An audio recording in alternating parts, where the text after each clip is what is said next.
কয়েকদিন আগে আপনাদের এই জেলার কৃতি সন্তান জনাব তারেক জিয়া ভাইয়ের সাথে আমি কথা বলেছিলাম হোয়াটসঅ্যাপে।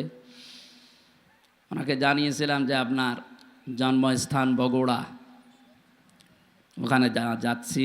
দোয়া চেয়েছেন, আমিও দোয়া করছি আল্লাহ রাব্বুল আলামিন তাকে সহি সালামতে আমাদের এই দেশে যেন আবার ফিরিয়ে আনেন। আল্লাহ তাআলা বগুড়া জেলার গাবতলীর এই জায়গাতে তোমার বান্দা শহীদ প্রেসিডেন্ট জিয়াউর রহমানের বাড়ি। কবরে আছে লোকটা, তার জীবনের ভালো কাজগুলো মঞ্জুর করো, অন্যায় কাজগুলো ক্ষমা করে দাও। তার ছোট ছেলেটাও তুমি ডাক দিয়ে নিয়েছো, আল্লাহ আরাফাত ভাইকেও তুমি মাফ করে দাও। যত মানুষ আমরা তোমার গোলামি করছি, তোটাফাটা আমাদের মেহনতগুলোকে তুমি মঞ্জুর করো। জীবনের ভুল ত্রুটিগুলো আল্লাহ তুমি মেহেরবানি করে কোরআনের ইজ্জতে ক্ষমা করে দাও। এটা জনাব তারেক জিয়া সাহেবের এলাকা নাকি? রেকর্ড হচ্ছে, এই দেখেন কত ক্যামেরা। আপনি এখানে হাত তুলবেন তাও এটা তামাম দুনিয়ায় ছড়িয়ে যাবে। আর যা করছেন এটা বগুড়ার বদনাম হয়ে যাবে না? সম্মানিত ভাইরা, খুব সাবধানে। এখন কিন্তু চোখের পলক ফেললেও মিডিয়া ছড়িয়ে দিচ্ছে।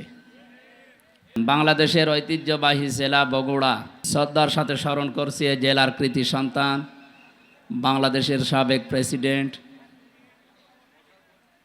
শহীদ জিয়াউর রহমান।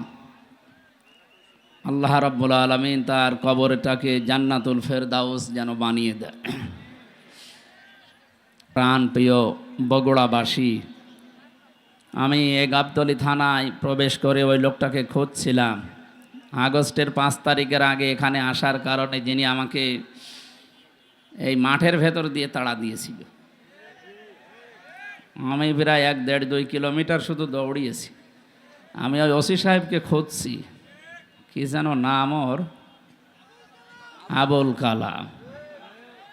উনি যে কোথায় আছে আমি বহু জায়গায় খোঁজ লাগিয়েছি, লোকটাকে পাচ্ছি না। মনে হয় কোন গর্তে যে লুকিয়েছে। আপনার যদি এত ক্ষমতা, উনি বলেছিল যদি হামজার সাহস থাকে তাহলে থানায় এসে আমার সাথে দেখা করুক। ওই সময় আমার পরিবেশ ছিল না। এখন আমি ওপেন বলছি, ওর কানে যদি এটা যায় সে যেন অন্তত আমার সাথে দেখা করে। সময় পাল্টিয়ে গেছে। 9টা দফা ছিল ছাত্র আন্দোলনের, এর ভেতরে অন্যতম দফা এই যে সংস্কার চাই আমরা। কি চাই বলেন বলেন। এদেশে 1628 জন মানুষ দায়িত্ব পালন করেছিল এই সিআরে, এই সিআর না, এরকম সিআরে। তার ভেতরে আপনার এই যে এখান থেকে এখন মনে হয় কোন জায়গায় যে আছে আবুল কালাম পর্যন্ত। আমরা চাই সংস্কার যখন আরম্ভ হয়েছে ডক্টর মোহাম্মদ ইউনূস খুব তাড়াতাড়ি যেন এই 1628টা সিআরে ওই জালেম এবং জালেমদের দোসর একটাও যেন না থাকে, সব পাল্টিয়ে ফেলে। পাল্টানো শুধু না, পাল্টিয়ে তাড়াতাড়ি করে নির্বাচন দিন। কারণ যে ষড়যন্ত্র বাইরে চলছে, ট্রাম্প ও আবার এই জালেমার বন্ধু, যিনি পালিয়েছে তার বন্ধু। সেই হিসাবে উনি তো বিভিন্ন মোড়লদের কাছে তদবির করছে যে আমি নির্বাচিত সরকার ছিলাম, আমাকে উৎখাত করা হয়েছে। এটা যে দাহা মিথ্যা কথা, শয়তানও বিশ্বাস করে। আপনি যদি শয়তানকে এখন ডাক দিয়ে বলেন যে 15 বছরকে উনি নির্বাচিত ছিল, শয়তান পর্যন্ত বলবে না। কথা বলে না কেন? কুকুরকে যদি জিজ্ঞাসা করেন যে দেখো বলো এই যে 15.5 বছর দায়িত্বে ছিল ও কি নির্বাচিত, কুকুর ঘোড়ার মতো হাসবে, বলবে এ কি বলে, একটা কথা হইল। হ্যাঁ, নির্বাচনের আগে 154 জন হয়ে যায়, দিনের ভোট রাতে হয়ে যায়, ও আবার বলে যে আমি নির্বাচিত। ও আছে তাবাকুম, আল্লাহ বলেন আমি নির্বাচিত করি। এই বগুড়াবাসী, নির্বাচিত করা হয় যে পদ্ধতির মাধ্যমে, ওই পদ্ধতির নাম কি? নির্বাচন। বলেন বলেন বলেন। নির্বাচনের মাধ্যমে নির্বাচিত করা হয়। আমাদেরকে আজকে এলাকায় যত মানুষ আছে কোরআনে কারিম শোনার জন্য আল্লাহ নিজে নির্বাচিত করেছেন। বহু মানুষ ছিল, সবাইকে আল্লাহ আসতে দেয়নি। তো একটু সাবধানে থাকবেন। যারা দাঁড়িয়ে আছেন দাঁড়িয়ে থাকেন, বসে আছেন বসে থাকেন, যদি মনে বলে শুয়ে থাকবেন তো শুয়ে পড়েন, কিন্তু কথা বলবেন না। আমার রিকোয়েস্ট, আপনি হাত পা ধরে বলছি, আপনি কথা বলবেন না ভাই, কারণ কোরআন যারা শুনতে আসে তাদের কিছু দায়িত্ব আছে। আল্লাহ তাআলা বলেন ফাস্তামিউ লাহু আনসিতু, যখন কোরআনে কারিম আরম্ভ হবে শুনবা এবং চুপ থাকবা, দুইটাই ফরজ। কারণ এটা এখন সাধারণ অনুষ্ঠান না, এটা একটা ইবাদত। এটা কি ইবাদত, যেভাবে করা লাগে আপনি ওইভাবে করেন। লাআল্লাকুম তুরহামুন, আশা করা যায় আল্লাহর রহমত এখানে নাজিল হবে ইনশাআল্লাহ। এটা তো যারা শ্রোতা দর্শক তাদের গেল, আমরা যারা বলতে আসি আমাদেরও কিছু দায়িত্ব আছে। আল্লাহ রাব্বুল আলামিন বলেন কিতাবুন উনজিলা ইলাইকা ফালা ইয়াকুম ফি সাদরিকা হারাজাম মিনহু লিতুনদিরা বিহি ওয়া যিকরা লিল মুমিনিন। আল্লাহ বলেন এই যে একখানা কিতাব, এটা আপনাকে আমি দিয়েছি, এই একটাই মাত্র কিতাব পৃথিবীতে পাঠিয়েছি, বাকি যা দুনিয়ায় পাঠিয়েছি সব এই কিতাবের ব্যাখ্যা। প্রশ্ন আসতে পারে, বড় বড় আসমানি কিতাব আছে এখনো 3টা, ছোট সহিফা আছে 100টা, ওইগুলো ওগুলো কিতাব, কিন্তু কিতাবের ব্যাখ্যা। এটা নাজিল হওয়ার আগে যত কিতাব যত বই বলেন পুস্তক বলেন আল্লাহ দুনিয়াতে পাঠিয়েছেন, প্রত্যেকটা কিতাব এই কিতাবের ব্যাখ্যা করার জন্য এসেছিল। সূরা ফাতিহার ভেতরে আল্লাহ যা দিয়েছেন, পুরা তাওরাতের ভেতরে আল্লাহ তাই দিয়েছেন, পুরা ইনজিলের ভেতরে আল্লাহ যা দিয়েছেন, বিসমিল্লাহর ভেতরে আল্লাহ তাই দিয়ে দিয়েছেন। আর সহিফার কথা আমরা জানি 100টা। হযরতে ইব্রাহিম, হযরতে শীষ, এই সমস্ত নবীদেরকে আল্লাহ সহিফা দিয়েছিলেন। এই নবীগুলো যত কিছু দুনিয়ার মানুষকে জানিয়েছে সব আল্লাহ পাক সূরা ইখলাসের ভেতরে দিয়ে দিয়েছেন। সুতরাং এই একটাই মাত্র কিতাব। হে নবী, আপনাকে আমি এটা দিয়েছি, শুধু চুমা খাবেন আর মাথার উপরে রেখে দেবেন। এদেশে তো এটাই চলে। এই কিতাব আমি কেন দিলাম জানেন? হাযা বায়ানুল লিন্নাস, আপনি এটা বর্ণনা করবেন মানুষের সামনে। কোন মানুষ?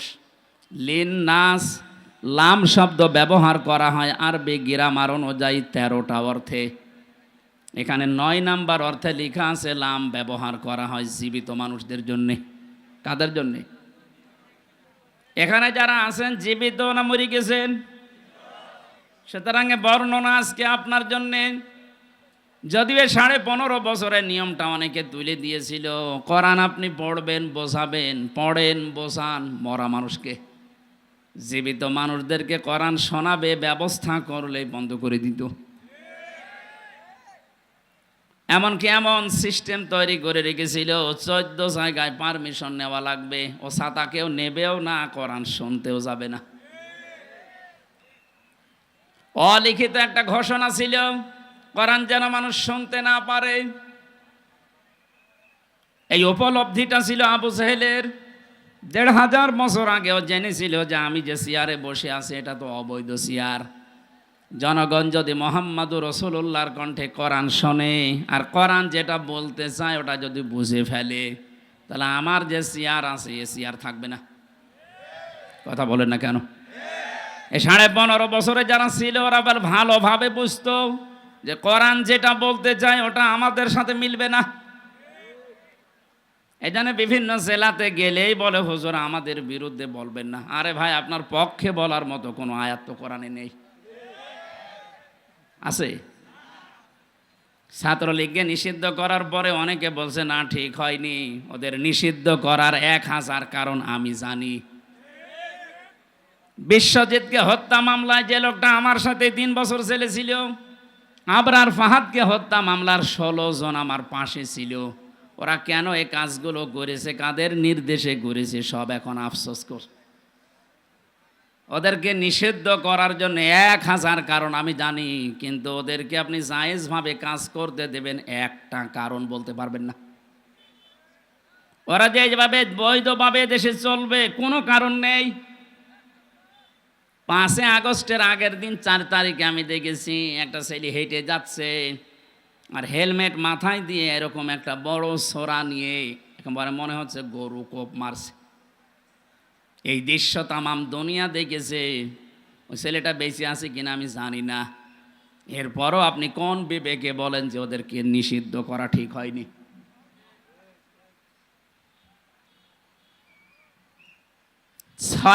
2006 সালে আগস্টের অক্টোবরের 28 তারিখে যে দৃশ্য ওরা দেখিয়েছে, তামাম পৃথিবী হতভম্ব হয়ে গেছে। আমি একবার সিরাজগঞ্জ থেকে যাচ্ছিলাম, ড্রাইভারের পেছনে বসে আছি, দেখি একটা কুকুর পড়ে আছে রাস্তার মাঝে। ড্রাইভার সাহেব কুকুরের উপর দিয়ে না দিয়ে বাম দিয়ে চালিয়ে দিল, গাড়ি একটা ঝাঁকি দিয়ে উঠেছে। জিজ্ঞাসা করলাম, আপনি এমন করলেন কেন? এখন উল্টিয়েছে তো গাড়ি। ড্রাইভার আমার বলছে, হুজুর দেখেন না একটা কুকুর পড়ে আছে, আমি ডবল করে চাকা চালাবো, আমার বিবেক নেই। আমি বললাম, ও তো মরা কুকুর, ওরে মারলেই কি আর না মারলেই কি? ড্রাইভার আমার দিকে ঘুরে বলছে, হুজুর আপনি কি আসলেই হুজুর? হ্যাঁ, আপনি কেমন হুজুর? আপনি দেখেন যে একটা মরা কুকুর পড়িয়েছে, যদিও নিকৃষ্ট। এ পৃথিবীতে জানি আমরা দুইটা জীব একেবারে নিকৃষ্ট, একটা কুকুর আর একটা শুকুর। তারপরও আপনার বিবেক বাধা দিচ্ছে যে মরা জিনিস ডবল করে মারা যায় না। অথচ গত বছরে, ওই সময় ছিল 7 সাল, গত বছরে 6 সালের অক্টোবরের 28 তারিখে তামাম বাংলাদেশ থেকে একজনের নির্দেশ মতো লগি বৈঠা নিয়ে সৃষ্টির সেরা মানুষকে পিটিয়ে মারার পরে ড্যান্স দিয়েছে। এদেরকে আপনি মানুষ বলেন কোন কায়দায়? আমরা চাই শুধু ছাত্রলীগ না, এদেশে যারা এই জালেমদের দোসর প্রত্যেককে নিষিদ্ধ করা হোক। যারা মানুষের ভেতরে পড়ে না, ওদের কিসের রাজনীতি? আরে মানুষ তো রাজনীতি করবেই মানুষের জন্যে। সে যদি মানুষ পিটিয়েই মেরে ফেলে, তো ওর রাজনীতি করার দরকার কি? আপনি অন্য নীতি করেন।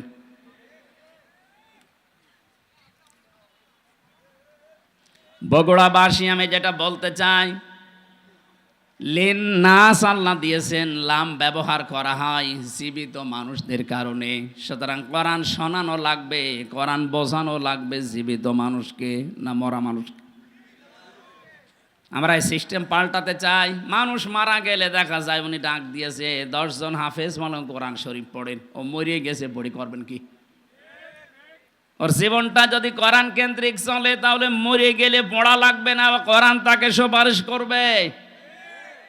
আর জীবন যদি চলে উল্টা পাল্টা, এই যে দরবেশের মতো 36,000 কোটি টাকা মারিং কাটিং করিস, ওর সামনেও মরে গেলে কোরআন পড়লে ওর আযাব আরো বাড়বে। যখনই আপনি সুদের আয়াত, ঘোষের আয়াত, মানুষের টাকা আত্মসাতের আয়াত আসবে, হাফেজ সাহেব তো পুড়িয়েই যাবে। গজবের ফেরেশতার ওর লাশের চারিদিকে থাকবে, জিজ্ঞাসা করবে, বেটা কি পড়ে কোরআন দিয়ে? এটা তোর জীবনে ছিল, তার মানে ছিল না। ফেরেশতারা বলবে, যাক আমাদের মনে ছিল না। কথা বলে না কেন? পাগলকে যদি বলা হয় নৌকা নাড়াবি না, ও বলে আমার মনে ছিল না। আপনি ফেরেশতাদেরকে তো আরো স্মরণ করিয়ে দিচ্ছেন যে এই লোকটা টাকা পয়সা আত্মসাৎ করেছে, এরা আপনি পিটান। এই জন্য আমরা চাই এদেশে কিয়ামত পর্যন্ত 96% মুসলমানের দেশে কোরআন শরীফ চলবে, এটা গোপনে না, ওপেনে। বলেন, কেউ যদি বাধা দিতে আসেন, তারপরও পরিণতি হবে ওই জালেমের মতো। এই জন্য কিতাব একটাই, মরণের পরে মানুষকে, যে আমরা সবাই জানি যে প্রশ্ন করা হয় 3টা না 4টা প্রশ্ন করা হবে। হ্যাঁ, আপনি আমার চাইতে বেশি জানেন না। এটা আমার মনে হয় ঠিক হয়নি, এটা নামিয়ে দেন, ঘেমে যাচ্ছে। ফ্যান দিয়েছেন কোথায়? ওপরে। এদিকে বগুড়ার লোকের ইয়ে আছে। বগুড়াবাসী, প্রথম প্রশ্ন করা হবে মার রব্বুকা অমাদিনুকা। বিশ্বনবীকে সামনে এনে বলা হবে মান হাজার রজুল, এই লোকটা কে ছিল? এই 3টার জবাব যদি কেউ সঠিকভাবে বলতে পারে, রব্বি আল্লাহ দীনুন আল ইসলাম হাযা নবিয়ুনা মুহাম্মাদুর রাসূলুল্লাহ সাল্লাল্লাহু আলাইহি ওয়াসাল্লাম। সঙ্গে সঙ্গে ফেরেশতারা বলবে, আল্লাহর বান্দা এগুলো পেলে কোথায়? ও বগুড়াবাসী, আপনাকে ৪র্থ নম্বরের প্রশ্নে জবাব দেওয়া লাগবে। আমি কোরআনে পেয়েছি, কারণ ফেরেশতারাই একটা কিতাবই চেনে। আপনি যদি পৃথিবীর কোনো বইয়ের নাম বলেন যে মাইকেল জ্যাকসন একটা বই লিখেছি, এই বইয়ে পেয়েছি, দাঁত মুখ যা আছে আরো খুলে ফেলবে, কারণ ফেরেশতারা মাইকেল জ্যাকসন চেনে। কথা বলে না কেন? সুতরাং ৪র্থ প্রশ্ন যেখান থেকে জবাব দেওয়া লাগে তার নাম কোরআন শরীফ। এইটার সাথে যদি আপনার সম্পর্ক না থাকে, আপনি জবাব দেবেন কি দিয়ে? তাহলে আমার মূল প্রথম পয়েন্ট ছিল কিতাব, একটাই মাত্র কিতাব, উনজিলা ইলাইকা, হে নবী আপনাকে আমি দিলাম। কেন দিয়েছি জানেন? ফালা ইয়াকুন ফি সাদরিকা হারাজুম মিনহু লিতুনযিরা বিহি। এই কোরআন দিয়ে যখন মানুষদেরকে সতর্ক করবেন, আপনার মনের ভেতরে যেন কোনো সংকীর্ণতা কাজ না করে। হারাজনের ব্যাখ্যা আমি ৩৩টা পেয়েছি। হারাজন মানে ভয়, ভীতি, দ্বিধা, দ্বন্দ্ব, সংশয়, সন্দেহ। ৩৩টা অর্থ লেখা আছে তাফসিরে। আপনার মন থেকে এগুলো সব দূর করে কোরআন প্রচার আরম্ভ করবেন। ঘন্টার পরে ঘন্টা কথা বলার দরকার নেই। এ পৃথিবীতে বিশ্ব নবীর মতো এত বড় বক্তা, এত বড় মুফাসসির মাত্র ২৭ মিনিট কথা বলেছিলেন। এই কথাটা নিয়ে কিয়ামত পর্যন্ত মানুষ চিন্তা ভাবনা করছে, এখনো কুল কিনারা পাচ্ছে না। আর আমাদের ২-৫ ঘন্টা চলে যায়, আমাদের কথাই শেষ হয় না, কারণ আমাদের কথার ভেতরে তো কোনো মাল নেই। কথা বলেন না কেন? নবীজির এক একটা কথা নিয়ে চিন্তা হচ্ছে, গবেষণা চলছে। বিদায় হজের যে ২৭ মিনিটের ভাষণ, এখনো পর্যন্ত মানুষের কোল কিনারা করতে পারেনি যে কিভাবে নবীজি এত সুন্দর করে সাজালেন। এই জন্য যখন কথা বলা লাগবে কোরআন দিয়ে, তখন নিজের মনে যেন কোনো সংকীর্ণতা, ভয়, ভীতি কাজ না করে। আল্লাহ আমাকে ওই পর্যায়ে উঠে কথা বলার তৌফিক দিন, বলেন আমিন। এবার আসেন মাঝখানের শব্দ হারাজনের ব্যাখ্যা। ১ নম্বরে হারাজনের ব্যাখ্যায় পেয়েছি, যখন আপনি কোরআন দিয়ে কথা বলবেন, সামনে যারা বসে আছে এমন মানুষও পাবেন, ওরা আন্দাজে না বুঝে মন খারাপ করবে। এরকম মানুষ দেশে নেই? এগুলো আরো বেশি ছিল, এখন একটু কমেছে। আন্দাজে না বুঝে আল্লাহর বক্তব্য মন খারাপ করে, রাগ করে চলে যায়। ২য় নম্বরের ব্যাখ্যায় পেয়েছি, হে নবী আবাহমান কাল থেকে এমন এমন নিয়ম নীতি মানুষ ইসলাম মনে করে পালন করে, যেগুলো আসলে ইসলাম না, বানানো ইসলাম। আপনি যখন কোরআনে কারিমের ব্যাখ্যা করবেন, বিশ্লেষণ শোনাবেন, কোরআন যেহেতু একটা আলো, কোরআন কি বলেন বলেন? কোরআনের বাইরে যা আছে সব অন্ধকার। আর পৃথিবীতে ৩টা প্রাণী আছে, দেখবেন ওরা অন্ধকার ভালোবাসে, আলোতে থাকতে চায় না। একটা পেঁচা, বাদুর আর চামচিকা। না বগুড়ায় নেই? এরা দিনের আলোতে বের হয় না, রাতের আধার যখন বেশি হয়, অন্ধকার হয় বেশি, তখন বের হয়। বের হয়ে স্থির থাকে না, মানুষের ফসল নষ্ট করে। কথা বলছেন কেন? বিভিন্ন জিনিসে হানা দিয়ে ওগুলো নষ্ট করে ফেলে।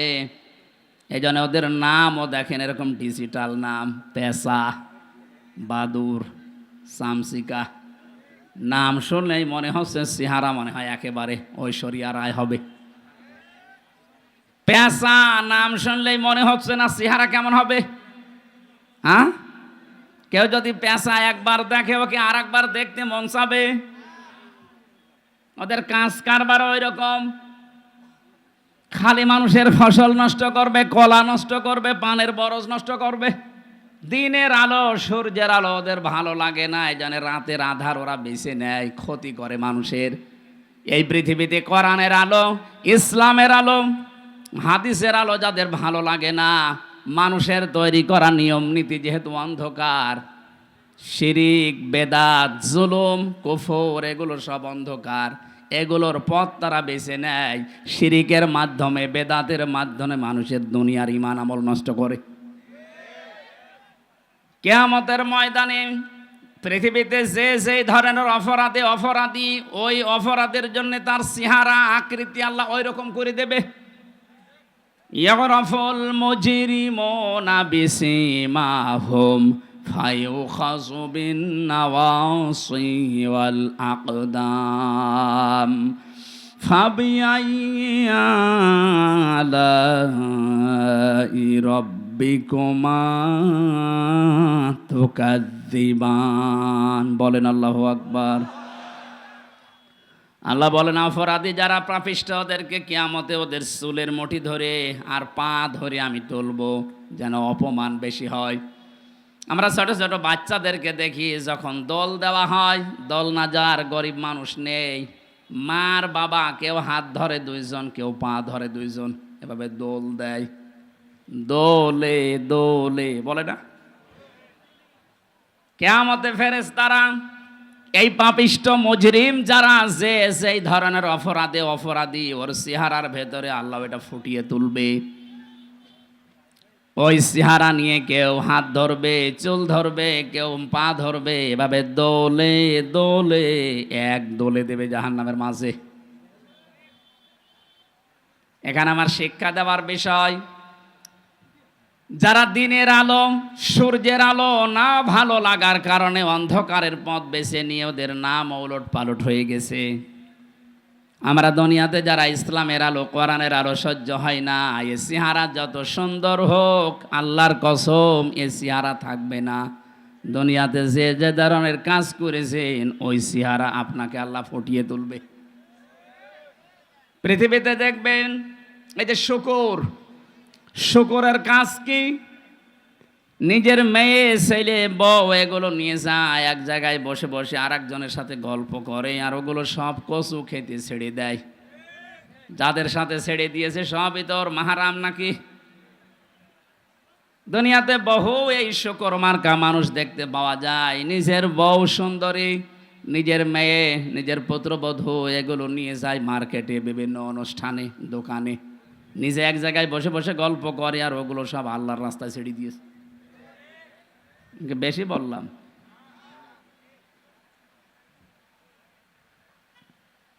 অনেকে এমনও দেখা যায় নিজের স্ত্রী যদি একটু সুন্দর হয় ও দিশায় পায় না, করবে কি, ও মনে করে মানুষকে দেখাতে পারলেই সওয়াব।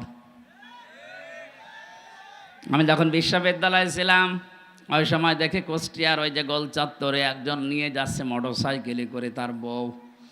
সালাম দিলাম, বললাম কে? তোমার ভাবি। কি পরিয়েছে নে, কি শাড়ি না মশারি? না, একবার তাকানোর পর আর তাকানো যাচ্ছে না, এত পাতলা। আমার কানের কাছে মুখ নিয়ে বলছে, হামজা আমি তো সারা জীবন দেখলাম, আমি আর কত দেখবো, এলাকার মানুষের হক নেই। হক আদায় করে বেড়াচ্ছে। এরকম হক আদায় করা পাবলিক দেশে নেই। যারা নিজের বউ দিয়ে, মেয়ে দিয়ে, পুত্রবধূ দিয়ে হক আদায় করেন, কিয়ামতের দিনে আকৃতি আল্লাহ বানিয়ে দেবে শুকুরের। আমার তো এই আয়াতের ব্যাখ্যা পড়ার পরে মনে হয় বাংলাদেশে বহু মানুষের আকার থাকবে না, শুকুর হয়ে যাবে। কথা বলেন না কেন? কিছু মানুষকে আল্লাহ কুকুরের আকৃতি দিয়ে তুলবে। কুকুরের স্বভাব হচ্ছে আপনি দুইটা কুকুরকে খাবার দেন, একটাকে যা দিয়েছেন ও মরণ পর্যন্ত খেলেও শেষ করতে পারবে না, এত খাবার ওরা। তারপরও দেখবেন পাশেরটায় হামলা দেয়। 15.5 বছরে যারা অর্থ কামিয়েছেন, আমার মনে হয় ওরা 14 বংশ যদি দুনিয়ায় থাকে শেষ করতে পারবে না, এরপরও জনগণেরটায় হামলা দেয়। আমি একদিন বললাম, স্যার আপনার বেতন 32,000, অথচ আপনার ফ্ল্যাট যেটা ভাড়া আছে, আপনার বউ ছেলে মেয়ে থাকে ঢাকাতে, এটা 55,000, কিভাবে কি? হুজুর সব আল্লাহ চালায়। কে চালাচ্ছে? সব আল্লাহ চালাচ্ছে।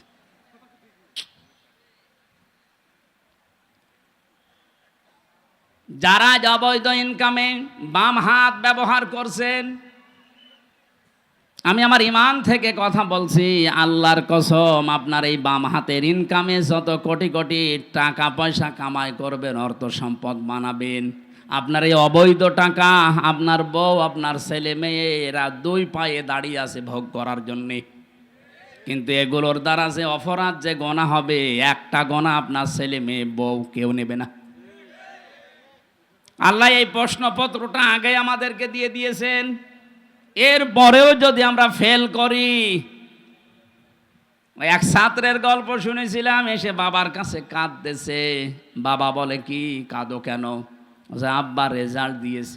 রেজাল্ট দিয়েছে কি, তুমি পাস না ফেল? কথা বলে না। বারবার জিজ্ঞাসা করার পরে যখন কথা বলে না, দিয়েছে তুই থাপ্পড়। এই বলবি তো তুই পাস না ফেল? এবার মুখ খুলেছে, বলছে আব্বা ফেল করলে তো কথা ছিলাম 5-এ, নামিয়ে দিয়েছে 3। এখন আমার 5-এ উঠতে 2 বছর লাগবে। আমরা যে পাগলামিগুলো করছি, সূরা আলে ইমরানের 185 নম্বর আয়াতের শেষে আল্লাহ এই তথ্যটা দিয়েছেন, ওয়ামাল হায়াতুদ দুনিয়া ইল্লা মাতাউল গুরুর। ও পৃথিবীর বান্দা বান্দিরা, দুনিয়ার জীবনটা কিন্তু একটা খেলাধুলা, এটা ধোঁকা। তোর স্ত্রী তোর জন্য ধোঁকা, তোর সন্তান আদি মা বাবা, এমনকি দুনিয়ার যত মানুষ তোকে ভালোবাসি বলে দাবি করে, সবগুলোই ধোঁকা। এগুলো সব কাট হয়ে যাবে চোখ বন্ধ হওয়ার পর। ফাইদা নুফিখা ফিস-সূরি ফালা আনসাবা বাইনাহুম ইয়াউমাইযি ওয়ালা ইয়াতাসাআলুন। সূরা মুমিনুনের ভেতরে আল্লাহ জানিয়েছেন, চোখ যখনই বন্ধ হয়ে যাবে মানুষের, পৃথিবীতে যত রকমের সম্পর্ক আছে, আত্মীয়তার হোক, রক্তের হোক, দলীয় হোক, যত রকমের সম্পর্ক সব আমি আল্লাহ কাট করে দেব। নসবের বহুবচন আনসাব, একটা সম্পর্ক তো থাকবে না। এ প্রশ্নপত্র হাতে পাওয়ার পরেও যদি কোনো জ্ঞানী মানুষ আমরা ফেল করে বসি, তবে আমাদেরকে 5 থেকে 3 না 5 থেকে 1-এ নামানো দরকার। আমি সহ যারা আছি এরকম পাগল, আজকে থেকে আর পাগলামি যেন না করি। আমার কথা বুঝতেছেন? কিয়ামতে যদি কুকুরের স্রোত নিয়ে ওঠা লাগে, যে আমি কি করলাম এ বিশাল সম্পদের পাহাড় তৈরি করে, আমি ভোগও করতে পারলাম না। দুনিয়াতেই যদি এই অপমান, এই যে সচিব যিনি ধরা পড়েছে রাতে, ওনার যে এখন কি হবে উনি জানি আর আল্লাহ জানি। আর ইসলামী রাষ্ট্র হলে ওনাকে তো এখন ফাঁসি দেওয়া হইতো। যেই কয়জনই ধরা পড়েছে আপনি তাকান, এক একজনের শুনলাম 620টার উপরে বাড়ি আছে তার, সারা পৃথিবী মিলে। ভ্যান চালকের মতো যদি হালাল রোজে উপার্জন করা লাগতো, কিয়ামতের আগে এই পৃথিবীতে কেউ 620টা বাড়ি বানাতে পারত না। অথচ 15.5 বছর অলরেডি অনেকে বানিয়েছে। 350 এমপি এবং নির্বাচন কমিশনের যে 15 জন দায়িত্বে ছিল, একজন পটল তুলেছে, এখনো 14 জন আছে। প্রত্যেকের এখন হিসাব নেওয়া হচ্ছে যে টাকা পেলেন কোথায় বলেন। ইসলাম যদি এদেশে থাকতো, হিসাব না, শুধু ধৈর্য আর প্রমাণ হলেই কে আল্লাহ ফতে করে দিত। এইটা দেখার পরে কিয়ামত পর্যন্ত এই দেশে আর অবৈধ সম্পদের পাহাড় কেউ গড়ত না। এটা বন্ধ করা দরকার। আর এইটার জন্য কোরআনে কারিমের আইন ছাড়া বানানো আইন দিয়ে সম্ভব না। যেহেতু এখনো কোরআনে কারিমের আইন এদেশে আসেনি, আমরা যারা বিবেকবান আছি, কিন্তু বিবেকটা কাজে লাগান। কুকুরের মতো স্রোত নিয়ে কিয়ামতে উঠলে কি হবে আপনার? আপনি মনে করেন 2000 বছর হায়াত পেলেন, 2000 বছর পরে তো মরবেন নাকি? কথা বলেন না কেন? আপনার যাতে কত বড় বড় মহারথী কবরে চলে গেছে। বিশ্ব নবীকে আজরাইল অফার দিয়েছিল, আপনি যদি থাকতে চান যতদিন ইচ্ছা থাকতে পারবেন। নবীজি বলেছেন তারপরে কি? বলে হ্যাঁ, তারপরে মরা লাগবে। নবীজি বললেন, দেখো মরা যদি লাগবে তখন আর আমার রেখে যাওয়া দরকার নেই, আমার নিয়ে চলো। তারে তো অফার দেওয়ার পরেও তিনি গ্রহণ করেননি, আর আপনার অফার নেই। সর্বোচ্চ এদেশের এখন গড় আয়ু হচ্ছে 65-67 বছর। আপনি এরপরে যদি বেঁচে থাকেন, মনে করবেন আপনি বোনাস পেয়েছেন, আমাদের হায়াত ধার করে বেঁচে আছেন। কথা বলেন না কেন? যিনি পালিয়ে গেছে বারবার ওখান থেকে যে মোবাইলের কল রেকর্ড করে এডিটিং করে ফাঁস করছে, বলছে আমি আসতেছি, লিস্ট করে রাখো। তা আপনি আবার কবে আসবেন? আপনার যা বয়স, এ বয়সে তো এমনি আমাদের হায়াত নিয়ে আপনি বেশি আছেন। কথা বলেন না কেন? 65 থেকে 67 যদি গড় আয়ু হয়, তাহলে ওনার বয়স এখন, এই কথা বলেন না কেন? উনি আমাদের হায়াত নিয়ে বেশি আছে, তারপরও বলছে আমি আসতেছি। আমরা এই মুহূর্ত থেকে শুধু মাহফিল শুনতে আসা না, আমরা এই মুহূর্তে সিদ্ধান্ত নেওয়া লাগবে কিয়ামতে যেন আমার আকৃতিটা অন্তত হামজার আকৃতি থাকে, কুকুর হয়ে না যায়। কিছু মানুষের আকার হবে সাপের মতো। তাফসিরে ফি জিলালিল কোরআন মুফাসসির লিখেছেন, সূরা রহমানের এই তাফসিরে 10 প্রকার আকৃতির কথা ওখানে আছে। সাপের কাজ কি? একটা মানুষকে সবল দেয়, লোকটা মারা যায়, সাপের কোনো লাভ হয়? বলেন না কেন? 15.5 বছর আপনি তাকান, অধিকাংশ মানুষের চেহারা সুরত কিয়ামতের সাপের মতো হবে। কারণ এরা সকাল থেকে ওঠার পরে বিকাল পর্যন্ত শুধু ধান্দায় থাকতো, কার ক্ষতি করব, কাকে বিপদে ফেলবো, কাকে মিথ্যা মামলা দিয়ে ধরিয়ে দেব। লোকটার মাঝখানে ক্ষতি হয়ে যেত, এর কোনো লাভ হইতো না। এর লাভ হয়তো একটু পদ পেত। কারণ এই দেশে যত নিরীহ মানুষকে আপনি বিপদে ফেলতে পারবেন, এই জালেমদের নীতি ছিল তাকে উপরে তুলে দেওয়া। কি হয়েছে এখন আপনার? এই জন্য আহ্বান জানাচ্ছি, শুধু দুনিয়া না, আর একটা জগৎ যেহেতু সামনে আছে, আমাদের আকার আকৃতি যেন সাপের মতো, কুকুরের মতো, শুকুরের মতো, পেশাবাদুর সামসিকার মতো হয়ে না যায়। আমাদের এই আকার আকৃতি যেন কিয়ামতে আল্লাহ মানুষের মতো রাখে। বলেন আমিন। আবহমান কাল থেকে এমন এমন নিয়ম নীতি চালু করা আছে ইসলামের নামে, হে নবী যখন কোরআনের তাফসির করবেন, ব্যাখ্যা করবেন, ওইগুলো টিকবে না। কারণ কোরআন মানে আলো, আলো আসলে অন্ধকার দূর হবে। আলো জ্বালালে অন্ধকার দূর। অন্ধকার যখন দূর হয়ে যাবে, ওরা চিন্তা করবে একই এতদিন আমি এই জুলুমের ব্যবসা, শিরিকের ব্যবসা, বেদাতের ব্যবসা করে খাচ্ছিলাম, এ দেখি সব উল্টিয়ে গেল। ওই মানুষগুলো তখন আপনার উপরে রেগে ফেলবে, এমনকি আপনাকে তেড়িয়ে আসবে মারার জন্য। এটা সূরা হজের ভেতরে আছে। ওই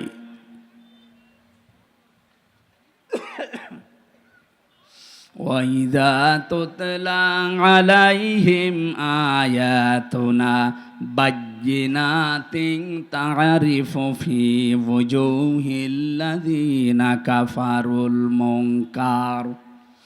আল্লাহ পাক বলেন, যখন আমার আয়াতগুলো তেলাওয়াত করে বিশ্লেষণ করবেন, বাজ্যেনাত মানে দলিল আর প্রমাণ দিয়ে দিয়ে বলবেন, হে নবী দেখবেন কিছু মানুষ আছে ওরা রাগে ফুলবে এবং আপনার দিকে তেড়ে আসবে। এজন্য কোরআনে হারাজনের ব্যাখ্যায় 2টা পড়েছি, না বুঝে রাগ করা এবং কিছু মানুষের ব্যবসা বাণিজ্য বানানো, সেগুলো বন্ধ হয়ে যেতে পারে, তখন তারা মন খারাপ করবে, রাগ করবে। এই ধরনের মানুষ সারা পৃথিবীতে আছে, এ বগুড়ায়ও আছে। কথা বলে না কেন? আমরা কারো দিকে না তাকিয়ে কে খুশি হবে বেজার হবে না, আমার আল্লাহর দিকে তাকিয়ে আমরা আরম্ভ করছি। সূরা মায়দা 35 নাম্বার একটা মাত্র আয়াত পড়েছি। জবান খুলে কোরআনের এই সোনালী আয়াত পড়েন, আউযু বিল্লাহি মিনাশ শাইতানির রাজিম, বিসমিল্লাহির রহমানির রহিম, ইয়া আইয়ুহাল্লাযীনা আমানুত্তাকুল্লাহ ওয়াবতাগু ইলাইহিল ওয়াসিলা ওয়াজাহিদু ফি সাবিলিহি লাআল্লাকুম তুফলিহুন। সাদাকাল্লাহুল আযীম। কোন সূরা বললাম যেন? মায়েদা। বলেন না কেন? এটা একটা ক্লাস চলছে, ছাত্রের মতো 1 2 ছেলেরা যেভাবে জবাব দেয় ওইভাবে জবাব দেবে। কোন সূরা? মায়েদা মানে দস্তরখানা। মায়েদা মানে কি? খাবারের প্লেট। তামাম পৃথিবীটাকে আল্লাহ একটা খাবারের প্লেট বানিয়ে দিয়েছেন। এই জন্য রিজিক নিয়ে, খাবার নিয়ে আপনার চিন্তা করার দরকার নেই। আপনার চিন্তা করা দরকার আপনার জীবন নিয়ে। আপনাকে দুনিয়াতে পাঠানোর 50,000 বছর আগে আল্লাহ পাক রিজিকের ব্যবস্থায় দুনিয়ায় ছড়িয়ে রেখেছেন। আপনার রিজিক যেভাবেই হোক আসবেই। কিন্তু এই রিজিকটা পাওয়ার জন্য কেউ যদি বাম হাতের ইনকাম করে, আমার আল্লাহর আরশ পর্যন্ত তার উপরে কেঁপে যায়। আজ বাংলাদেশকে অস্থিতিশীল করার জন্যে অনেক মানুষ, ব্যবসায়িক যারা আছেন, সিন্ডিকেট করে বিভিন্ন জিনিসের দাম বাড়িয়ে দিচ্ছেন। এক কথা বলছেন না কেন? আপনার কত টাকা লাগবে? বিশাল তিমি মাছের টন টন খাবার লাগে প্রতিদিন। আল্লাহ তার রাজ্জাক নামের কারণে যদি এই তিমি মাছকে খাওয়াতে পারে নদীর ভেতরে, সাগরের ভেতরে, মহাসমুদ্রে, আপনি মানুষ হামজা কয়েক ছটাক মাত্র খাবার লাগে। এ খাবার আল্লাহ তার রাজ্জাক নামের কারণে দিতে পারে না। আপনি কোন কারণে বাম হাতের ইনকাম করেন বলেন তো? কি কারণে সিন্ডিকেট করছেন এই ব্যবসায়ীরা? হাদিস পড়েছি, যারা মানুষকে কষ্ট দেওয়ার জন্য ব্যবসায়ী যারা, ওয়াইলুল লিল মুতাফফিফিন আল্লাযীনা ইযা তালু আলান নাসি ইস্তাওফুন। এই পৃথিবীর ময়দানে যারা খাদ্য ভেজাল দেয়, ওজনে কম বেশি করে, আর সিন্ডিকেট করে করে মানুষকে কষ্ট দেওয়ার জন্য খাবারকে সংকট তৈরি করে, এগুলো আল্লাহর ভাষায় জালেম। এটা রেকর্ড হচ্ছে, সারা বাংলাদেশে যাবে। সবাইকে জানাচ্ছি, আজকে থেকে আপনি ফিরে আসবেন। এই সিন্ডিকেট যারা করছেন তারা জালেম। তারা কি? জালেমের বিরুদ্ধে আল্লাহ বলেন আমি নিজে মামলা দেব। সুতরাং সিন্ডিকেটের মাধ্যমে যারা জালেম হয়ে যাচ্ছেন, আর টাকা পয়সা আপনার কিছু আসবে, কিন্তু আপনি জালেমের খাতায় নাম লিখান, কিয়ামতের দিন আল্লাহ নিজে আপনার বিরুদ্ধে মামলা দায়ের করবে। তখন আপনার এই সম্পদ, আপনার এই ছেলে মেয়ে, এই বউ, দলের লোক সব দিয়েও পার পাবেন না। সূরা আলে ইমরান এটা আছে। কিয়ামতে কাফেরেরা তামাম পৃথিবীর সব দেওয়ার জন্য আল্লাহকে বলবে, এগুলো সব দিয়ে দিলাম, আল্লাহ তুমি আমাকে অন্তত বাঁচাও। আল্লাহ পাক বলেন কখনোই না। এটা সূরা মারিজের ভেতরে আছে। ইয়াওয়াদ্দুল মুজরিমু লাউ ইয়াফতাদি মিন আযাবি ইয়াউমিযিন বিবানি ওয়া সাহিবাতিহি ওয়া আখি ওয়া ফাসিলাতিহি আল্লাতী তুবি ওয়া মান ফিল আরদি জামিআ সুম্মা ইউনজি। আল্লাহ পাক বলেন প্রথমে যখন বিচার করব, এই মানুষগুলোর যারা জালেমের তালিকায় নাম আছে এদেরকে ডাক দেওয়া হবে। সিন্ডিকেট করলে তার নাম আল্লাহর তালিকায় কি বলেন তো? আরো জোরে, জোর হলো না, আর একবার। এদেরকে ডাকার পরে ওরা বলবে, আল্লাহ আমার এই যে মেয়ে আছে, আমার বউ আছে, আমার স্ত্রী সন্তান আছে, আমার টাকা পয়সা যা আমি কামাই করেছি বৈধ অবৈধ মিলে, অমাং ফিল আরদি জামিআ, এমনকি দুনিয়া যা আছে আমার স্থাবর অস্থাবর সব আমি দিয়ে দিলাম। এগুলো কি আর কি মনে হচ্ছে আপনার কাছে? আল্লাহর কথা কোনো মিথ্যা নেই। আল্লাহ বলেন এর পরেও লোকটা কেঁদে কেঁদে শেষে বলবে সুম্মা ইউনজি, আমাকে আপনারা মাফ করেন। আজকে সচিব যেভাবে হাত জোড় করেছে সেনাবাহিনীর কাছে যে যা আছে সব নিয়ে যান, আমারে বাঁচান, ওরা ছেড়ে দিচ্ছে। সেনাবাহিনী যদি আপনাকে না ছাড়ে অবৈধ ইনকামের কারণে, কিয়ামতে মাহশারে আদালতে কোটি কোটি মানুষ থাকবে, সবার সামনে আপনার বিচার হবে। আল্লাহ পাক বলবেন না, কাল্লা, কখনোই না, ইন্নাহা লাজ, তোরে আমি লাজাই দেব। লাজা কি? না, কাল্লা ইন্নাহা লাজ, তোরে আমি লাজাই দেব। কোরআনে কারিমের সূরা মারিজের আয়াতের ভেতরে আল্লাহ বর্ণনা দিয়েছেন লাজাই দেওয়া হবে তোরে। নাযাআতাল লিশাওয়া তাদউ মান আদবারা ওয়া তাওয়াল্লা ওয়া জামাআ ফাআওয়া।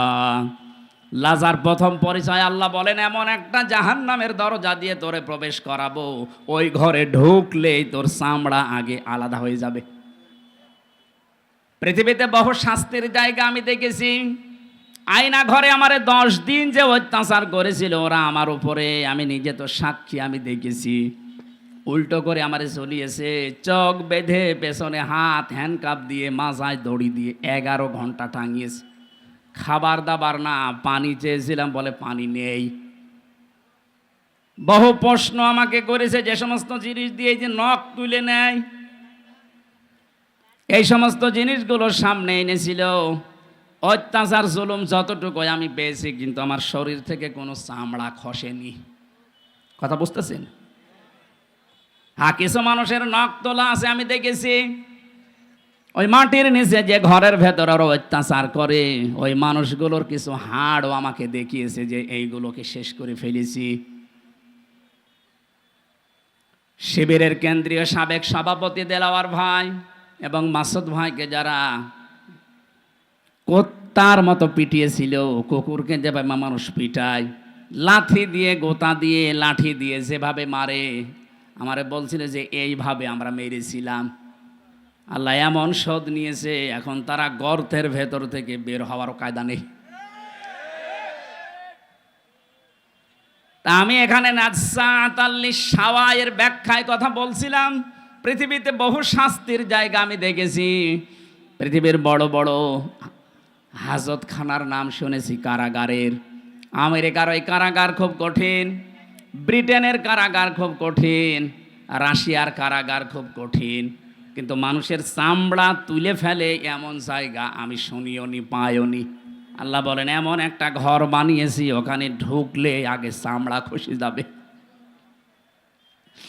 এই লাশা কাদেরকে ডাকবে জানো? 2টা গুণ যাদের ভেতরে আছে, তাদউ মান আদবারা ওয়া তাওয়াল্লা।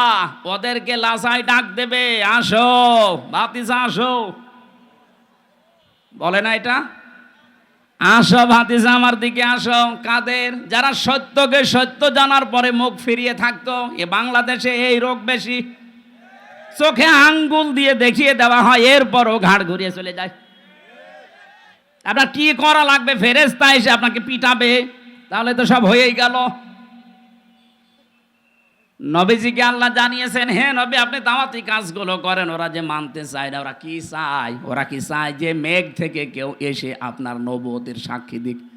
এরকম যদি কেউ দেয়, তাহলে আমার আর দুনিয়ায় পাঠানোর দরকার কি? এটা তো পরীক্ষার জায়গা। আমাকে না দেখে ওরা ফিরে আসে কিনা, আমি এইটা দেখতে চাই। সুতরাং সত্যকে সত্য জানার পরেও যারা মুখ ফিরিয়ে চলে যান, ঘাড় ঘুরিয়ে চলে যান, আপনার স্থান হবে ওই লাজায়। গেলে আপনার চামড়া আগে খসে যাবে। ও জামা ফাআওয়া, 2 নম্বরে যারা মাল সম্পদ জমা করে আর বারবার হিসাব করে কত হচ্ছে। 15.5 বছরে বহু মানুষ এই করেছিল, শুধু জমা করতো আর হিসাব করতো কিরকম হয়েছে। একটাও এখন ভোগ করার কোনো কায়দা আছে? এখন যে দাবি করবে এইটা আমারও, দাবি করলেও মার খাবে। আমার ভাইরা, আমি যে কথাটা তুলেছিলাম, সূরা মায়েদা আল্লাহ রাব্বুল আলামিন জানাতে চেয়েছেন, বান্দা মাত্র কয়েক 6টা খাবার লাগে তোমার জন্যে। এতটুকু খাবারের জন্য তুমি ডান বাম হাত কিছু মানো না, সব হালাল করে নাও বাবা, শাহজালাল সব হালাল। অথচ তামাম দুনিয়াটা আমি দস্তরখানা খাবারের প্লেট বানিয়েছি। আজ যারা সিন্ডিকেট করে করে মালের দাম বাড়িয়ে দিচ্ছেন, কিয়ামতে আপনাকে আল্লাহ নিজে লাজায় ঢুকিয়ে দেবে। বলেন নাউজুবিল্লাহ। এটা শুধু যদি বগুড়ার জন্য হতো, এই আয়াতগুলো আমি পড়তাম না। সারা বাংলাদেশ সহ বিশ্বের সব জায়গায় এটা বিভিন্ন ভাষায় যাবে। সবাইকে উদ্দেশ্য করে বলছি, আমরা যেন পাগলামি না করি। কার জন্য করছেন? যার জন্য করছেন ওইটাই আপনার দুশমন হয়ে দাঁড়াবে। আল্লাহ পাক এই সূরাতে যতগুলো আয়াত দিয়েছেন, মাত্র একটা আয়াত আমি পড়লাম। 120টার উপরে আয়াত আছে।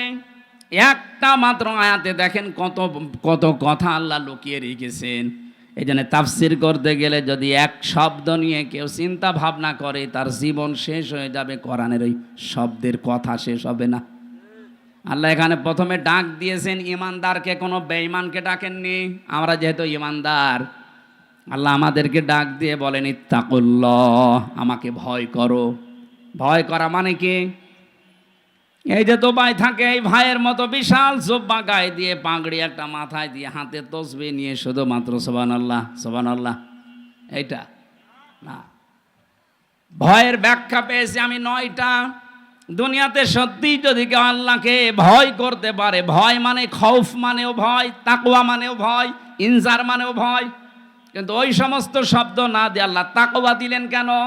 খৌফ মানে সাপ দেখে ভয় করা, ইনজার মানে পুলিশ দেখে ভয় করা, কিন্তু তাকওয়া মানে আল্লাহর এমন ভয়, আল্লাহকে না দেখে ভয় করা শুধু না, তার নিষিদ্ধ কাজগুলো ঘৃণা করে ছেড়ে দেওয়া। তাহলে আজকে থেকে আমরা এই ভয় অর্জন করব। আল্লাহর যত নিষিদ্ধ কাজ আছে শুধু ছেড়ে দেব না, ওটা ঘৃণা করে ছেড়ে দিয়ে চলে আসবো। কথা বলে না কেন? তাহলে এই মাহফিল সাকসেস হবে, আমার জীবনে আমি কিছু পেতে পারি। এখন থেকে যদি আমল শুরু না হয়, সকাল থেকে আপনার আর মনে থাকবে না। আজকে থেকে, এখন থেকে আরম্ভ করা লাগবে। যাদের কাছে আল্লাহর নিষিদ্ধ যেই জিনিস আছে, এই মুহূর্তে এটা বাদ দেওয়া লাগবে। শুধু না, ঘৃণা করে। কি করে বলেন বলেন? এই যে মোবাইল, এই মোবাইলে অনেক মানুষের এমন কিছু আছে যেটা নিজে নিজে দেখলে আনন্দ পায়, ভালো লাগে, মজা লাগে, আর অন্য কেউ দেখলে লজ্জা পায়। এই কথা বলছেন না কেন? এইটাই নিষিদ্ধ। সেটা যদি আপনার বান্ধবীর নাম্বার থাকে, ওইটাও নিষিদ্ধ। যারা পরকীয়া প্রেমের নাম্বার রেখেছেন, ওইটাও নিষিদ্ধ। নিষিদ্ধ যে জিনিস, এটার সংজ্ঞা হচ্ছে যে যা নিজে দেখলে ভালো লাগে, অন্য দেখলে লজ্জা পায়। এই কথা বলছে না কেন? এরকম যাদের আছে, এই মুহূর্তে এটা ডিলিট করা লাগবে, তাও ঘৃণা করে। কারা কারা ডিলিট করবেন হাত তোলেন তো। কি আছে দেখি, মোবাইল দেখি, মোবাইল দেন। মোবাইল নেই মানে ক্যামেরা না। এই যারা হাত তুললেন, সত্যি আপনার মোবাইলে কি আছে এমন বলেন তো, যেটা নিজে দেখলে আনন্দ পান, অন্য দেখলে আপনার আপনার লজ্জা লাগে? বলেন। যা আছে এখন বসে বসে চুরি করে ডিলিট করে দিন। যাদের বিভিন্ন বান্ধবীর নাম্বার আছে, পরকীয়া প্রেম করেন, এই নাম্বারও এখন ডিলিট করে দেন, ব্লক করে দেন। জীবনে ও যেন আর কল দিতে না পারে, দেখ করেন। মুরব্বী মানুষ হাত তোলে, নাউজুবিল্লাহ। যুবক মানুষ দিয়ে একটা লাইন মাইন করলে মানা যায়, মুরব্বী মানুষ কি লাইন করো না। আমি একটা উদাহরণ দিলাম মাত্র। তাকওয়া মানেও ভয়, খৌফ মানেও ভয়। খৌফ আল্লাহ দেয়নি, দিয়েছেন তাকওয়া। তার মানে আল্লাহর নিষিদ্ধ কাজ আজকে থেকে যেইটা যেখানে বাঁধবে, ওটা শুধু ছেড়ে দেবেন না, ঘৃণা করে ছেড়ে দেবেন। এই তাকওয়া যদি কেউ অবলম্বন করে, কোরআনে কারিম জানিয়েছে দুনিয়া আখিরাত মিলে আল্লাহ তাকে 27টা উপকার করবে। সুবহানাল্লাহ বলতে পারেন না? দুনিয়ার 1 নাম্বার উপকারও যদি বিপদে পড়ে দুনিয়ায়, এই তাকওয়ার কারণে নিষিদ্ধ জিনিস যেহেতু আল্লাহর কাছে স্যালেন্ডার করে ছেড়ে দিয়েছে ঘৃণা করে, দুনিয়ার বিপদে পড়লে আল্লাহ পাক নিজে তাকে সাহায্য করবেন। মানে এমন জায়গায় তাকে পৌঁছাবেন, তার কল্পনাও ছিল না যে ওই জায়গায় যাওয়া যায়। এই আয়াতের তাফসিরে একটা ঘটনা আমি পড়েছি, তাবারির ভেতরে আছে। শেষ করে দেব নাকি? 1 ঘন্টা হয়ে গেছে, আমার মনে হয় 1 ঘন্টা কথা বলার নিয়ম। একটা ক্লাস চলছে না, ক্লাস তো 45 মিনিট হয়।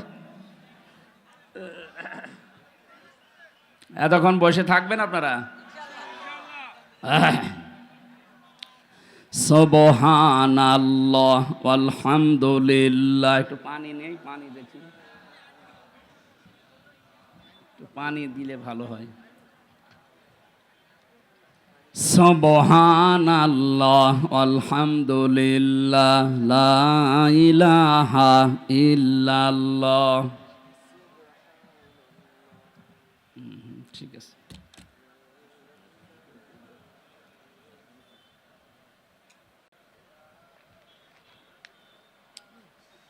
জিনিসপত্র তো ভালোই লাগিয়েছেন না? ঠিক আছে, রুচি আছে এদের।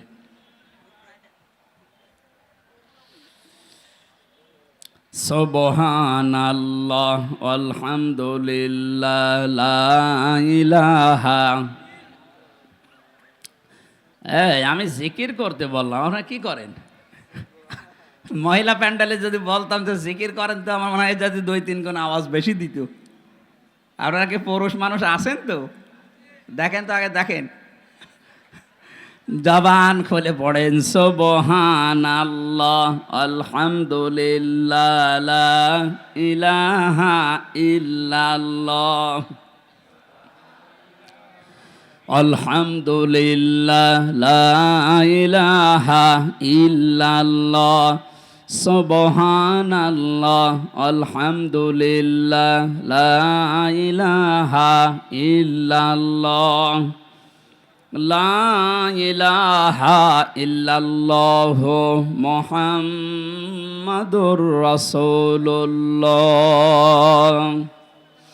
বগুড়াবাসী, আল্লাহ রাব্বুল আলামিন পরের শব্দে আমাদেরকে জানিয়েছেন ওয়াবতাগু ইলাইহিল ওয়াসিলা।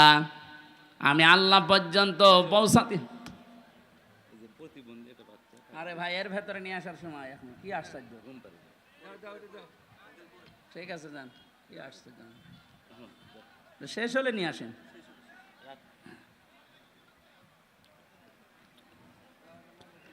কেবল বাদাল মাদাল দিয়ে শুরু করলাম, এক বেদের মেয়ে এসে একবারে বাদাল ভেঙে দিয়েছে। আমি শেষ করে দিই নাকি?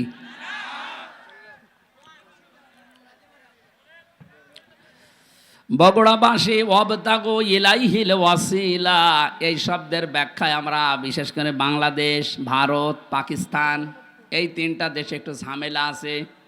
আমরা অনেকেই শুনি, অনেকেই মনে করি ওয়াসিলা মানে কোনো পীর সাহেবকে ধরার মাধ্যমে আল্লাহ পর্যন্ত পৌঁছাতে হবে। না, কোরআনে কারিমের তাফসিরের ভেতরে ওয়াসিলা শব্দের আমি 2টা অর্থ পেয়েছি। 1 নম্বরে ওয়াসিলা মানে নেক কাজ, 2 নম্বরে ওয়াসিলা মানে নবীর সম্মান। আপনি আল্লাহর কাছে পর্যন্ত যদি পৌঁছাতে চান, জীবনের নেক কাজ দিয়ে যাওয়া লাগবে, অথবা নবীর সম্মান, মুহাম্মদুর রাসূলুল্লাহর সম্মানকে দুনিয়ায় দেখিয়ে তারপরে যাওয়া লাগবে। তার সম্মান আজ ভুলণ্ঠিত হচ্ছে, তার আদর্শ আজ আমাদের কাছে নেই। এই আদর্শ গ্রহণ করে তাকে সম্মান দেওয়ার মাধ্যমে আপনি আল্লাহর কাছে একটা পজিশন তৈরি করতে পারবেন। তাছাড়া আমার অমুক বাবা ছাড়া আল্লাহর কাছে যাওয়া যাবে না, এটা বানানো কথা, ওদের দরবারের কথা ওইটা। ওয়াবতাগু ইলাইহিল ওয়াসিলা, আমি আল্লাহর কাছে তোমার পজিশন আছে কিনা, কোনো চেয়ার আছে কিনা, তোমার মান মর্যাদা আছে কিনা একটু খেয়াল করো। আজকে বগুড়া জেলার দ্বারা দায়িত্বে আছে, ওনারা বিএনপিতে আছে, তারেক জিয়া সাহেবের কাছে ওনাদের একটা পজিশন আছে, এই জন্য চেয়ারটা ওনাদের দিয়েছে।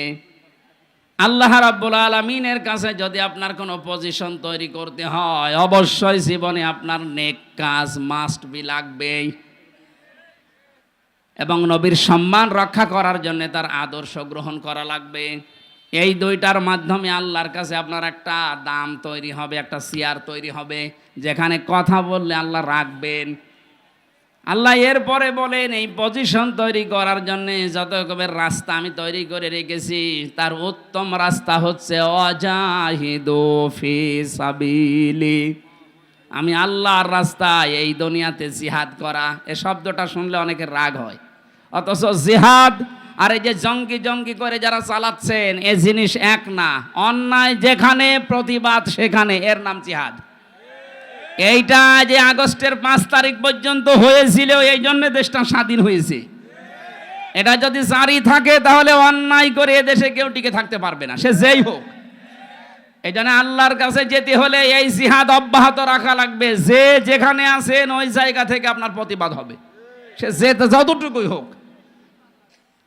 লাআল্লাকুম তুফলিহুন, আশা করা যায় আমাদের আল্লাহ যেখানে পৌঁছানো কথা ওই জায়গায় পৌঁছিয়ে দেবেন। সফলতার যে স্বর্ণ শিখর, আমাদের জন্য আল্লাহর বানানো একটা বাড়ি আছে জান্নাত, ওই জায়গা আমাদের বাবার বাড়ি। কার বাড়ি? হযরত আদম আলাইহিস সালাম আমাদের বাবা না?